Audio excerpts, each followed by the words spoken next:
Учащиеся школ республики в рамках проекта профессиональной ориентации при поддержке Центра содействия малого бизнеса «Свое дело» и культурно-просветительского центра «С-дел» побывали на экскурсии в здании национальной телерадиокомпании «Ингушетия». Ребята посетили разные редакции, студии, аппаратные, узнали, как делается ингушское телевидение. Юных гостей принял и директор НТРК. Ната Евлоева расскажет подробнее. Кто пишет тексты на сюжеты, откуда берутся темы и как вовремя оказаться в нужном месте. На эти и многие другие вопросы ответили журналисты национального телевидения, учащимся 10 классов. В качестве экскурсовода главный редактор тематических программ Мака Гагиева. Она подробно разъяснила ребятам задачу каждого сотрудника и всю систему телевидения в общем. Задача режиссера заключается в том, чтобы более хороший кадр или съемку выводить на экран и делать склейку.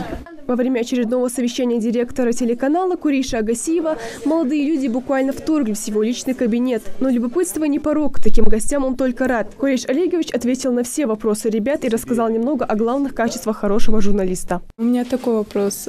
Какими качествами должен обладать человек, чтобы работать у вас в телевидении? Если вы не будете читать, если вы не будете видеть, что происходит вокруг, если вы не будете видеть окружающий мир, вам не о чем будет говорить с людьми. То есть это должен быть человек, который умеет общаться, коммуникабельным, уметь разговаривать.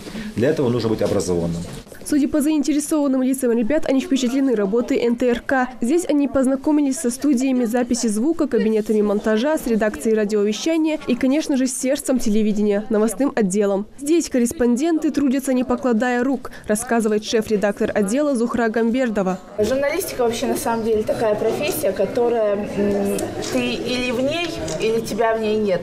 То есть ты быстро узнаешь, это твое или нет. Здесь нужны активные, мобильные, интересующиеся, грамотные. Еще один пункт, где побывали ребята, это редакция радиовещания. Этих журналистов хоть и не видно, но прекрасно слышно на волнах национального 88,8 FM. К ведущему радиопрограмм Арсамаку Кадзоеву у учеников было немало вопросов. Трудных моментов как таковой не бывает. Тут, видишь ли, идет творческий процесс. А творческий процесс, он всегда ориентируется на твое воображение. Как ты видишь всю эту именно картину в целом. Где-то ты можешь от себя что-то, не то, что где-то ты все делаешь сам, исходя из своей задумки. Некоторые из ребят бывали в этих стенах и раньше, к примеру, на записи различных программ. Но вот Исмаил Евлоев здесь впервые, он открыл для себя много нового. Несмотря на то, что в будущем молодой человек хотел стать психологом, сейчас же он всерьез подумывает о профессии журналиста. Мне конкретно понравилась сама работа журналистов, как они берут у различных интересных людей интервью, как они добывают информацию из первых источников, и благодаря им мы, обычные граждане, можем узнать об ситуации в мире. Экскурсия проводится в рамках проекта профориентации при поддержке и инициативе Центра содействия малого бизнеса «Свое дело» и культурно-просветительского центра «С-дел». В сельских школах республики волонтеры проводят профориентационные вопросы с учащимися старших классов. После семинара детей вывозят на экскурсии по выбранным профессиям. Это медицина, общественная деятельность, предпринимательство и журналистика.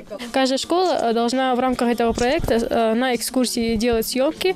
После этого создается фильм «Выбранная профессия», которая будет представлен на мини-кинофестивале, который пройдет в начале мая этого года в культурно-просветительском центре «С-дел». Это будет конкурсная работа, и лучшие работы будут награждены. Экскурсию на национальном ребята запомнят надолго. Кто-то пойдет совсем в другом направлении, а кто-то уже решил, что его жизнь будет тесно связана с телевидением. Ната Евлоева, Хасбулат Халухоев, Новости 24.